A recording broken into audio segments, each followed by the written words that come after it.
राजपति, दिल छू लेने वाली कहानी। मेरे पति मुझसे 17 साल बड़े थे और मैं 21 साल की बहुत ज़्यादा गोरी और भरे बदन की बहुत ही खूबसूरत लड़की थी। मुझे जो देखता वह दीवाना हो जाता। और मेरे पति देखने में बहुत लंबे चौड़े थे और उनके सर पर बाल भी नहीं थे। उनका बर्ताव मेरे साथ अच्छा नहीं था। वे हमेशा से मुझसे नाराज ही रहते थे। शादी की पहली रात को उन्होंने मेरे साथ जो किया वह अच्छा नहीं था। मेरे खून निकल रहा था और वह कमरा छोड़कर चले गए थे। उन्होंने पलट कर भी मेरी तरफ नहीं देखा। जब मैं ग्रेजुएशन में पढ़ाई कर रही थी, मेरी बड़ी दीदी को लड़के वाले देखने आए थे। उन्होंने मेरी दीदी को पसंद कर लिया था और शादी फिक्स कर दी थी। मेरे माता पिता और हम लोग भी बहुत खुश थे इस शादी से। यह हमारे घर की पहली शादी थी। हम सब लोग बड़ी धूमधाम से शादी की तैयारियों में लगे हुए थे। आखिरकार शादी वाला दिन आ ही गया। घर पर बारात आ गई। मंडप में दूल्हा बैठ गया और लड़के वालों ने कहा, जाकर दुल्हन को बुलाकर लाओ। हम सब लोग अपनी दीदी को बुलाने उनके कमरे में गए, लेकिन जब कमरा खोलकर देखा तो हम सब लोग हैरान रह गए। वहाँ पर दीदी नहीं थी। वहाँ पर सिर्फ एक लेटर मिला जिस पर लिखा हुआ था, पूजनीय पिताजी और माताजी, मैं ये शादी नहीं कर सकती। मैं किसी और से प्यार करती हूँ और मैं घर छोड़कर उनके साथ भाग रही हूँ, इसलिए मुझे ढूंढने की कोशिश मत करना। अब मैं दोबारा लौट कर नहीं आऊँगी। ये सब सुनकर मेरे माता पिता के पैरों तले जमीन खिसक गई। सोचने लगे कि क्या किया जाए, अब तो बेइज्जती हो जाएगी पूरे समाज में। फिर मेरी मम्मी ने मुझसे कहा, बेटा एक ही उपाय है कि तुम दुल्हन की जगह ले लो। अब हम लोगों की इज्जत तुम्हारे हाथ में है। मेरी तो कुछ समझ में नहीं आ रहा था कि अब मैं क्या करूं। मैं मम्मी को ना भी नहीं कह सकती थी क्योंकि हम लोगों की इज्जत का सवाल था। इसलिए मैं दुल्हन के कपड़े पहनकर मंडप में बैठ गई और मैंने ये शादी कर ली। मैं यही सोच रही थी कि जब दूल्हे को पता चलेगा तो क्या होगा। मैं घूंघट ओढ़कर अपने ससुराल में बैठी थी। रात को जब दूल्हा आया और उसने घूंघट उठाया तो पूछा, तुम तो उसकी छोटी बहन हो, तुम यहाँ क्या कर रही हो? जाओ तुम अपनी बड़ी बहन को बुलाओ। मैंने अपने पति को सब कुछ सच सच बता दिया। ये सुनने के बाद वह बहुत तेज गुस्सा हुआ और मेरे मुंह पर 2-3 थप्पड़ लगा दिए और मैं वहीं पर गिर गई। मेरे बहुत तेजी से खून निकलने लगा, लेकिन उसने मेरी तरफ ध्यान नहीं दिया और बहुत चिल्लाया और कमरा छोड़कर बाहर चला गया। मैं रात भर रोती रही और मैं कर भी क्या सकती थी। आखिरकार गलती हम लोगों की ही थी। ऐसा कई दिनों तक चलता रहा। उन्होंने कभी भी मुझे एक्सेप्ट नहीं किया। इसी कारण आज तक हम लोगों का कोई बच्चा भी नहीं है।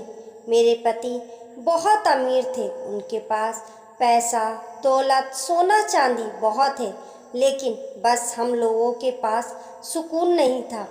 हम लोग जब भी बाज़ार जाते थे तो लोग मुझे उनकी बेटी समझ लिया करते थे।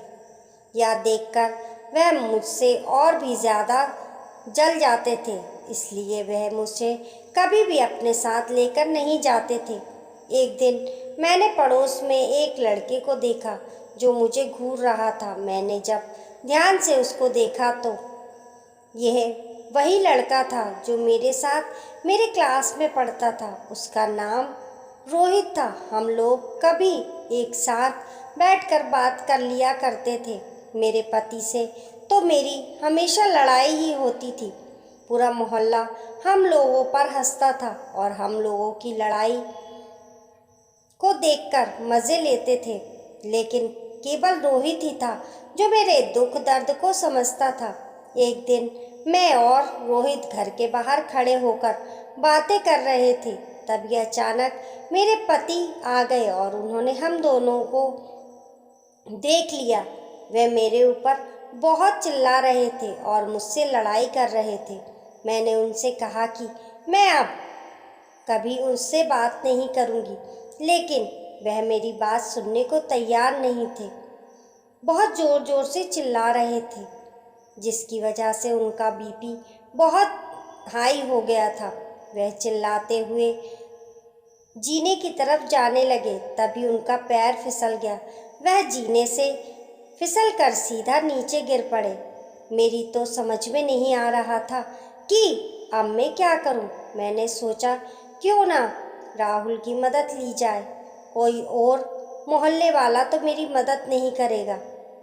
इसलिए मैंने तुरंत ही अपने पड़ोस से राहुल को बुलाकर लाई और हम दोनों तुरंत उनको हॉस्पिटल ले गए। हॉस्पिटल ले जाने के बाद डॉक्टर ने मुझसे कहा कि आपके पति कोमा में चले गए, अब भगवान ही इनकी रक्षा करें। मैं भगवान से बहुत प्रार्थना करने लगी, इनको जल्दी से ठीक करना। मैंने और राहुल ने दिन रात उनकी सेवा की।